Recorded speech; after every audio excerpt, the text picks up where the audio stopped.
तसं अग्नी भडकला आणि त्या अग्नीमध्ये कितीही जरी तुम्ही हवीर द्रव्य टाकलं तर तो अग्नी शांत होणार का? नाही होणार. तसं सूत्र मांडेल, न जातु काम कामानाम मुपभोगीन शाम्यती. विषयांचं सेवन हा तुमचा आमचा आत्मघात आहे महाराज, आत्मघात. तेवी विषयाचरण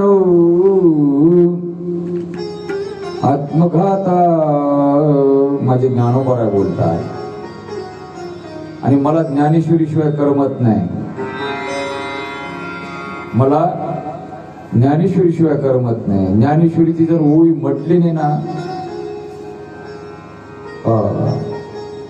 अवघड आहे महाराज. ज्ञानोबा बोलतात ज्ञानेश्वरी काय आहे? विषयाकडे या इंद्रियांचं आकर्षण सहज आहे. विषय ओढी भुलले जीव. आता यांची कोण करील की नकोचे नारायणी भाव पावनी ठाव नरदेह. काय आहे? माऊली बोलतात विषयामध्ये मरण आहे, मरण. पतंगा दिप्ती अलिंगन तीर्थ त्यासी अचूक मरण. तेवी विषयाचरण आत्मघाता. पतंगा दिप्ती, पतंग नावाचा किडा दिव्यावर झेप घेतो आणि तडपडून मरतो शेवटी. तेवी विषयाचरण आत्मघाता. माऊली बोलतात त्याप्रमाणे आत्महत्या करून घेणे विषयांचं सेवन म्हणून. हजारो वर्ष भोग भोगला, इंद्रियांची तृप्ती झाली, शेवटी पश्चाताप झाला. पुढे यांच्याच वंशामध्ये पुरु नावाचा राजा आणि पुरुच्या पोटी दुष्यंत, या दुष्यंताच्या पोटी भरत यांचा जन्म झाला. भरताच्या नावावरून देशाला भारत हे नाव पडलं. इतिहासावर वर्णण्यात आहे. भारतवर्ष अलौकिक आहे. भरतखंडी नरदेह प्राप्ती हे तो परम भाग्याची संपत्ती. पवित्र ते कुळ पावन तो देश जेथे हरीचे दास जन्म घेती. असा अलौकिक देश राष्ट्र म्हणजे भारत आहे. या भरताच्या वंशामध्ये रंतीदेव झाले. हे अत्यंत दुःखी आहे, कारण दुष्काळ आहे. राज्यातील प्रजा दुःखी आहे. अन्न नाही, पाणी नाही, काय करावं? याच वंशामध्ये पुढे दोन शाखा पडल्या. एक कुरु शाखा आणि दुसरी पांचाल शाखा, ज्याला तुम्ही आम्ही कौरव वंश म्हणतो आणि पांडव वंश म्हणतो. हे दोन वंश पुढे निर्माण झाले. ययातीचे ज्येष्ठ पुत्र यदू, यदूच्या पोटी देवमेळाच्या पोटी वसुदेवांचा जन्म झालेला आहे. जे वसुदेवांच्या पोटी भगवान श्रीकृष्ण पुढे अवतार घेणार आहे. वसुदेवांना 7 पत्न्या. किती पत्न्या? 7 पत्न्या. आणि आता वसुदेव आणि देवकीचा विवाह ठरला. उग्रसेनाची मुलगी देवकी, अर्थात कंसाची बहीण. लग्न ठरलं महाराज. आता लग्न म्हटलं की सूत्र ठरलेलं आहे. वसुदेवा देतो देवकी बहीण, लग्ना माझी विघ्न झाले ऐका. लग्ना माझी विघ्न झाले ऐका. आणि त्या लग्नामध्ये विघ्न झालं. ज्या कंसाने आपल्या बहिणीचा मोठ्या थाटामाटामध्ये विवाह संपन्न केला, रथामध्ये ही नववधू आणि नववर यांना घेऊन सोडण्यासाठी कंस निघाला. तेव्हा आकाशवाणी झाली, अरे कंसा काय करतो? जिला बहीण मानून तू थाटामाटात विदा करीत आहे, सोडत आहेस, तुला कल्पना आहे हिच्याच पोटी 8वा हिचा पुत्र वधील तुसी. हिच्या पोटी जो 8वा मुलगा जन्माला येणार आहे तो तुझा शत्रू आहे, तुझा वध करणारा आहे. अशी आकाशवाणी झाल्याच्या नंतर मला क्षणाचाही विचार न करता इकडं कंस महाराजांनी तलवार काढली आणि मारण्यासाठी धावा घेतला. वसुदेवाने हात धरला. हो का? ही माझी धर्मपत्नी आहे, मी पाणी ग्रहण केलेलं आहे, तुमची बहीण आता राहिलेली नाही आणि हिचं रक्षण करणं हे माझं काम आहे. कंस बोलतो, वसुदेवजी, हिच्या पोटी येणारा 8वा मुलगा मला माझा वैरी आहे, माझा कर्दन काळ आहे, म्हणून हिला जिवंत मी ठेवणार नाही. वसुदेवजी बोलले, प्रश्न हा आहे ना, 8वाच आहे ना, मग हिच्या पोटी जेवढे बाळ जन्माला येते तेवढी देण्याची माझी तयारी आहे ना. देईल मी पुत्र सत्यमा जीवाच्या ठेवी. दूता बंदिखानी सांगा त्या दूतांना आम्हाला बंदीशाळेत टाका. टाकल्या बिड्या टाकल्या महाराज आतमध्ये नेऊन. आणि इकडं जेव्हा देवकी माता गरोदर आहे, पहिला मूल काय करावं? कोणत्या आईला वाटते आपलं पोर जावं?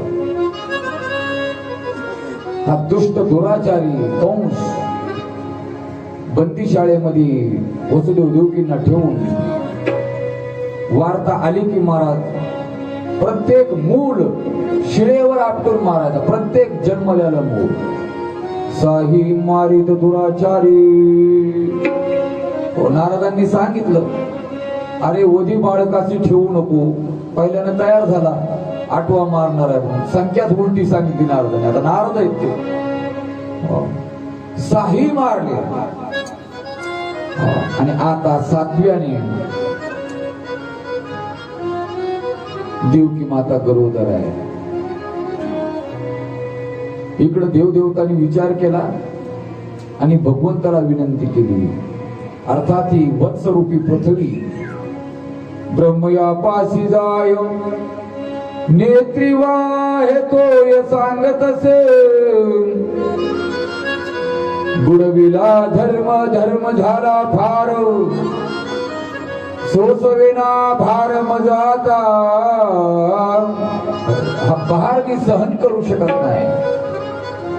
पापीचे अभक्त दैत्य ते मातले धरणीचे झाले ओजे तयासे. जिदलासी त्रास ऋषी मुनी सर्वा न पूजती देवा कोणी गो. राहिले यज्ञ मोडिले कीर्तन पळाले ब्राह्मण दैत्या भेडे. सगळीकडे हाहाकार चालू आहे. आणि मग ही पृथ्वी माता गायीचं रूप धारण करून ब्रह्मदेवाकडे गेली. घरानं मांडला. ब्रह्मा इंद्र बरोबरी शिव चालिले सर्व शिराब दिशी. नामदेव महाराजांच्या अभंगवाणी वाचा, विस्तारा नाही महाराज. सर्व गेले भगवंताकडे आणि विनंती केली, भगवंत तुम्हाला अवतार घ्यावा लागेल. हो. श्री अनंत मधुसूदना पद्मनाभा नारायणा जगव्यापका जनार्दना. देवादिदेवा जगत्रे जीवा परीशी केशवा विनंती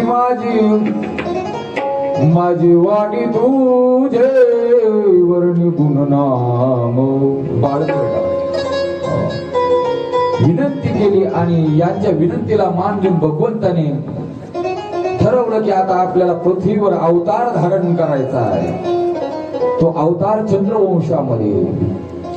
हो. मास ठरला श्रावण. बर का? वेळ ठरली, रात्र ठरली, सर्व गोष्टी ठरवून भगवंतानी आदेश काढला. कोणाला? शेषा प्रती बोले रुक्मिणीचा गोर. आपला अवतार घेऊ आता. भगवान बोलतात शेषाला, चला आपल्याला अवतार कार्य करायचंय. शेष म्हटला पुष्कळ झालं, तुमच्या सोबत एकदाच आलो, एवढी आदळआपड झाली या गेट मधून त्या गेट मध्ये, त्या गेट मधून त्या गेट मध्ये. आमच्या आदिनाथ महाराज मला म्हणू लागले, बुवाजी इकडे कुठं आलं? अरे म्हटलं आता वर तर जाऊ, अगोदर डोंगरावर पोहोचू द्या. तिकडे 8 दिवस मुंबई फिरलेले माणसं इकडे गंधाड जंगलामध्ये आले. ना वडापाव, ना गुपचूप, ना आईस्क्रीम,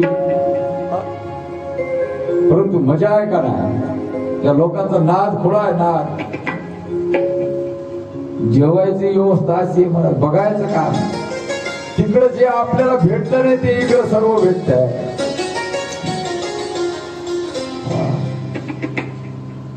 भगवान शेष नारायण म्हटले, देवा राम अवतारी झालो लक्ष्मण, सोचिले अरण्य तुम्हा सवे. 14 वर्षावरी केले उपोषण, जाणता पण प्रत्यक्ष हे. आपण जाणता आता नको वाट. भगवान म्हटल्या काळजी करू नका, आता तू वडील होई गा सर्वज्ञ, पाळीने मी आज्ञा तुझी बारे. भगवान म्हटले आता तुम्ही ज्येष्ठ व्हा, आम्ही लहान होतो. परंतु चला, शेष नारायणाला वाटलं बरं आहे आता मोठं झाल्यास आपला अधिकार चालत. यावेळेस आपण मोठे, आणि शेष नारायण महाराज मोठे झाले ना. भगवान म्हणतात देवकी उधरी राहावे जाऊनी, मायसी मागुनी पाठवितो. देवकीच्या उद्धरामध्ये योगमाया तुझं काढील तिथून, निहूनी घालील गोकुळासी. शेष नारायण बलराम दादाच्या रूपाने गोकुळामध्ये प्रगट झालेले. बोली बलरामजी महाराज की. कंसाला बातमी कळाली की गर्भ गळून गेला. कंस म्हटला आपला दरारा असा आहे. कसा आहे?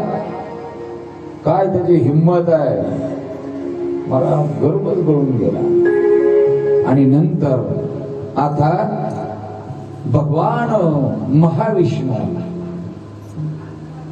वसुदेव देवकीच्या पोटी अवतार धारण करण्यासाठी तयार आहेत महाराज. श्रावण महिना, वद्य अष्टमी, रात्रीचा प्रहार आहे, बरोबर 12 वाजता. आता यावेळेस मात्र देवकीचं तेज अलौकिक आहे, अलौकिक तेज आहे. कारण हा तेजोमय असणारा, ज्याच्या सत्तेने संबंध सृष्टी प्रकाशली जाती, तो परमात्मा भगवान श्रीकृष्ण आज गर्भामध्ये त्याने निवास केलेला आहे. देवकी वसुदेवजी महाराजांना बोलते, स्वामी यावेळेस आगळं वेगळंच वाटतंय, कारण लखलखीत तेज आहे. आणि भगवान अवतार घेण्यासाठी तयार आहे. एक स्वागत गीत होईल आणि भगवंताचा अवतार होईल. बरं का, नामदेव महाराजांचे गोड वर्णन केलेलं आहे. नामदेव महाराज वर्णन करतात, भगवान 8 वर्षाचे प्रगट झाले. कुठं? कारागृहामध्ये. आयोनी संभव नव्हे काही श्रमी, नामयाचा स्वामी प्रगटला. 8 वर्षाची मूर्ती, अष्ट आयुध हातामध्ये घेऊन प्रगट झाली महाराज. शंख चक्र गदा पद्म. देवकीनं ते रूप पाहिलं आणि विचारणा केली, भगवान तुम्ही 8 वर्षाचे प्रगट झाले, जगातलं कोण म्हणेल की हे देवकीचं पोरग आहे म्हणून? बाळ कोण म्हणेल 8 वर्षाच्या पोराला? भगवंतांनी सांगितलं काळजी करू नका, यानंतर मला तुम्ही टोपलीत घाला. वसुदेवजी महाराजांना सांगितलं बाबा आणि मला नंदाच्या घरी घेऊन जायचंय. वसुदेवजी बोलले काय प्रकार आहे? अरे पायामध्ये बेड्या, हातामध्ये बेड्या, गळ्यामध्ये बेड्या, हे कारागृह आहे, कंसाचे दूत आहेत. भगवान म्हटले काळजी करू नका, मी भगवान आहे. भगवान म्हणजे तुम्हाला माहिती आहे का? कर्तुम अन्यतः कर्तुम यो हि सह विश्वर. माझी अशी सत्ता आहे, तुम्ही काळजी करू नका. आणि सर्व इति गुह्यतमं शास्त्र बोलणं झालं. भगवान लहान झाले महाराज कारागृहामध्ये. वसुदेवजी महाराजांनी भगवंताला टोपलीमध्ये घातलं आणि जेव्हा भगवंताला डोक्यावर घेतलं, नामदेव महाराज बोलतात, पायीची बंधने गळती, द्वार खडाड दिशा ओपन झाले आणि भगवंताला डोक्यावर घेऊन वसुदेवजी महाराज मथुरेतून गोकुळाकडे मजल दर मजल करत निघालेले. बाहेर श्रावण मास असल्यामुळं मंद मंद पाऊस पडत आहे, विजांचा कडकडाट आहे, लकलकाट आहे आणि यमुना दुधडी भरून वाहत आहे.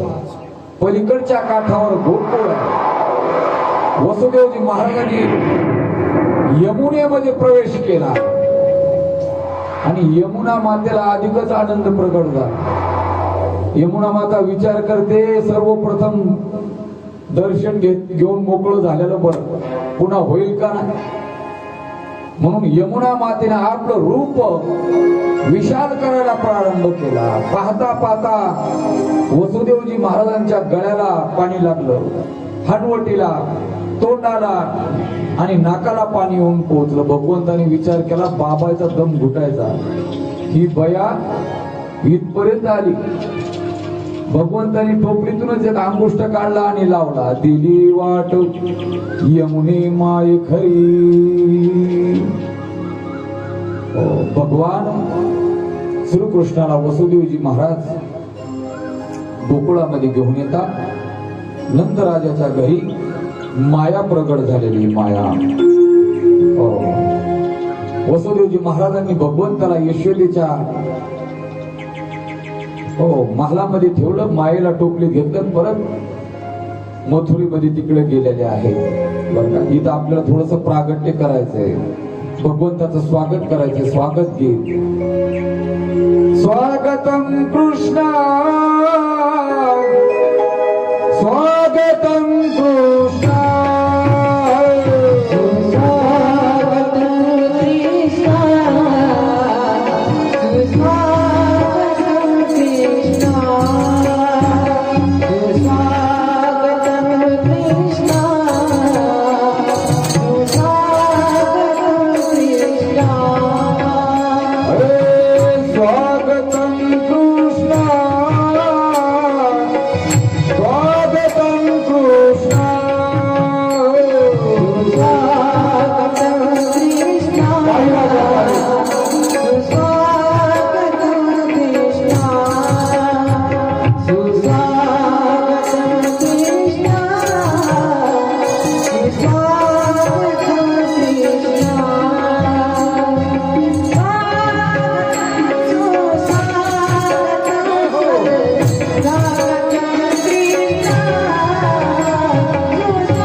चरित्र अनेक गौरवीच्या आणि अभंगाच्या माध्यमातून वर्णन केलेलं आहे.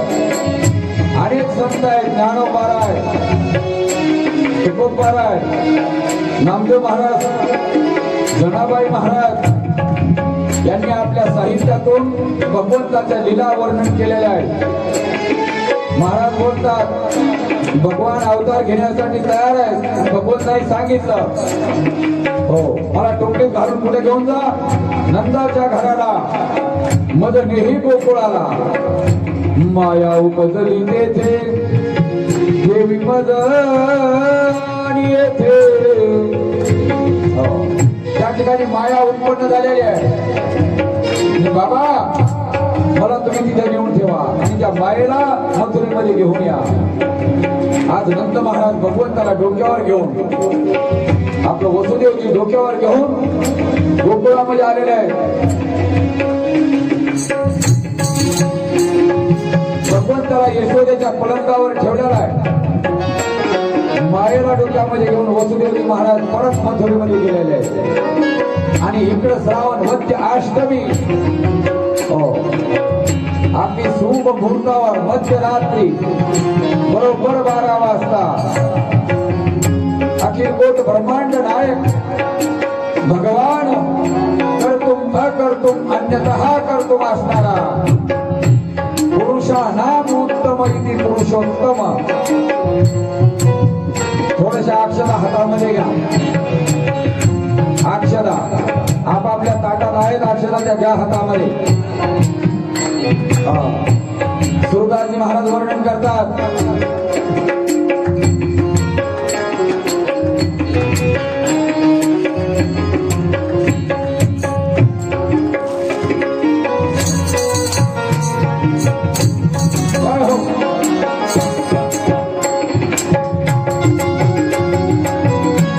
भगवान प्रकट होणार आहे.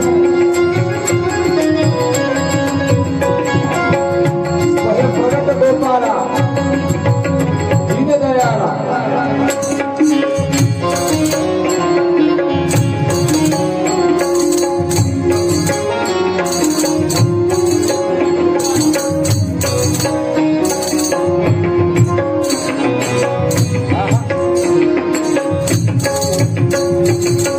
स्वागतम कृष्णा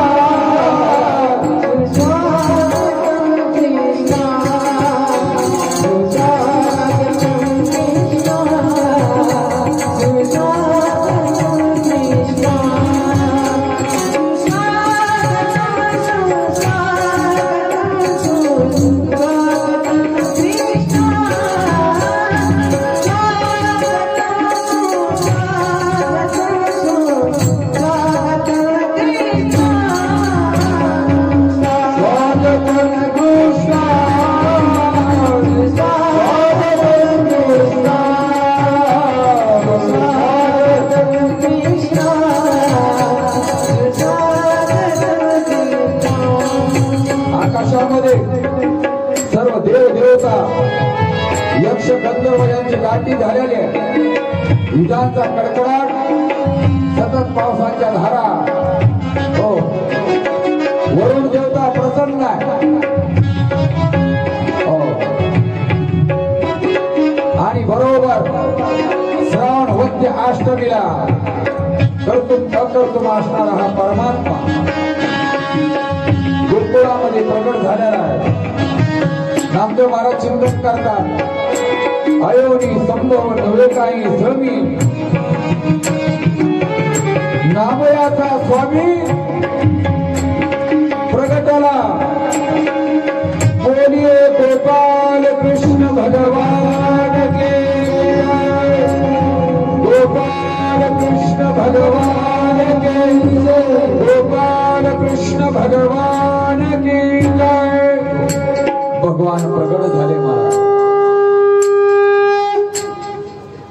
आनंद दुमदुमी वाजवलेले आहेत, शंख वाजवलेले आहेत, शिंग वाजवलेले आहेत आणि या आनंदाला पारावर नाही. गोकुळामध्ये नंद घर आनंद भयो जय कन्हैया लाल की. हा आनंद आमच्या गवळणीने गवळणीच्या माध्यमातून व्यक्त केलेला आहे बरं का. इकडे मथुरेमध्ये वसुदेवजी महाराज परत आलेले. जसे परत गेले रडी माया करी अकांतो, माया रडायला लागली आणि दूत जागे झाले. दूतांनी जाऊन कंसाला सांगितलं महाराज तुमचा वैरी जन्माला आलेला आहे. महाराजाला झोपच नव्हती, पळतच आला. पाहतो तर काय ती मुलगी, अरे मुलगी आहे.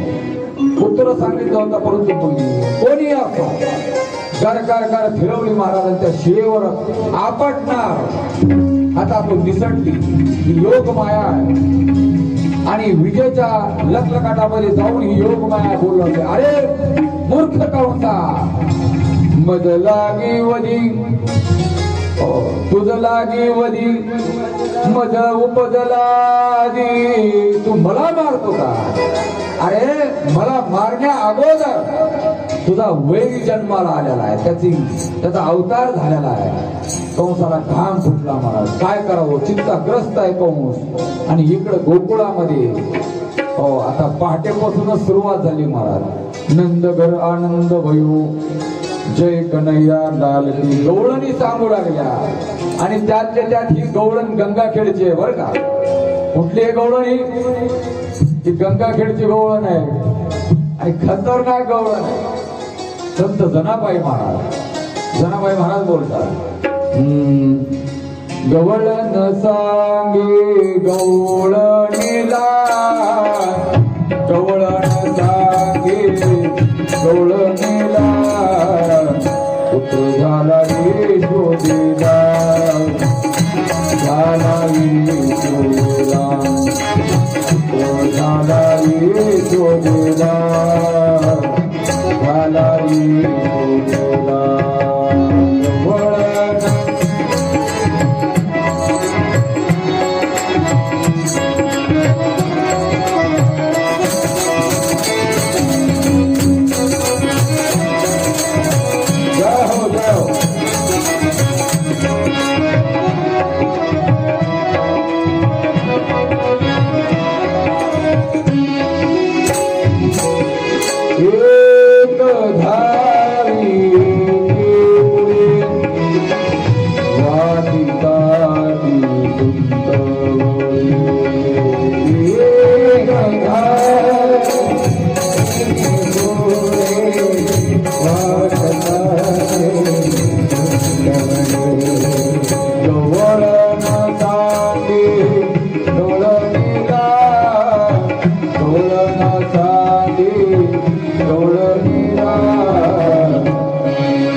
काय ग एवढी धावपळ काय चालू आहे खालच्या गलीला? हा वरच्या गलीतली गवळण विचारू लागली. अगं काय तुला सांग, खूप वर्षाने ती नंदाची पटराणी आहे ना, तिला मुडवाळलं परंतु तिला रात्री पोरग झाले पोरग, म्हणून ही सगळी धावपळ चालू आहे बर का. वाण भरून या ताटी नंदागरी झाली दाटी, वाण भरून नंदागरी झाली दाटी. सर्व गौरवी काही ना काही घेऊन नंद महाराजांच्या घरी भगवंताला त्या बाळाला पाहण्यासाठी आलेले. वाण भरून या ताटी नंदागरी झाली दाटी, गवळण भागे गवळणीला, गवळण भागे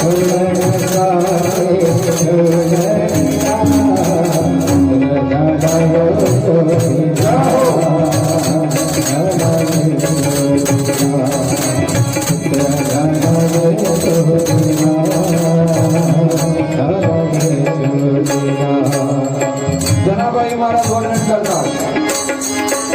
गलबला झाली. जनाबाई महाराज होत्यात महाराज. ऐसी गलबला झाली दासी जडीला झाली.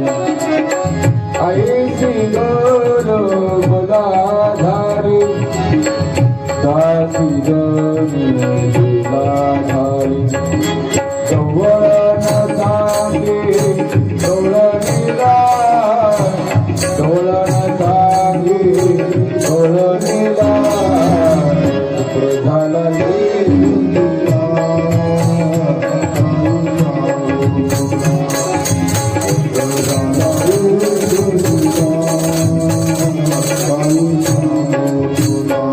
अरे गवळण सांगे गवळणीला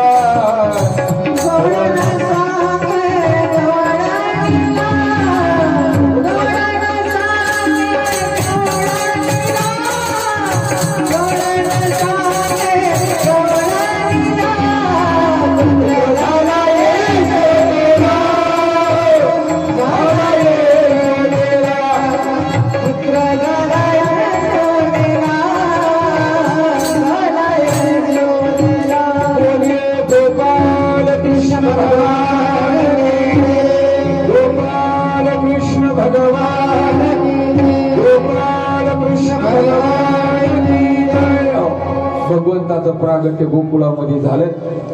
आजच्या दिवस भगवंताला गोकुळामध्ये विश्राम करू द्या. उद्या सकाळपासून पुढील कथाभाग आपण पाहणार आहोत. आपली वेळ पण या ठिकाणी संपलेली. बराचसा वेळ तुमचा घेतलेला आहे. बोलत बोलत माऊली म्हटले ढसाळ गेलो. तसाच प्रकार झालेला आहे. याच ठिकाणी वाचला आपण विराम देऊ. हरे नमः हरे नमः हरे नमः. गोपाल कृष्ण भागवत महापुराण सुधाचार्य महाराज जय जय श्री राधे श्याम द्वारिकाधीश भगवान पार्वते पदे राष्ट्र संत भगवान बाबा महाराज के. आरतीसाठी सर्वांनी उठून उभा राहायचंय. चला, पहिली आरती भागवताची होईल, नंतर बाबांची होईल नेहमीप्रमाणे. हा कृष्णाची एक होणार आहे. काढले का तुम्ही म्हणणार? एक भगवंताची आरती झाल्यानंतर कृष्णाची एक होईल. अगोदर भागवताची, नंतर भगवान श्रीकृष्णाची, नंतर बाबांची.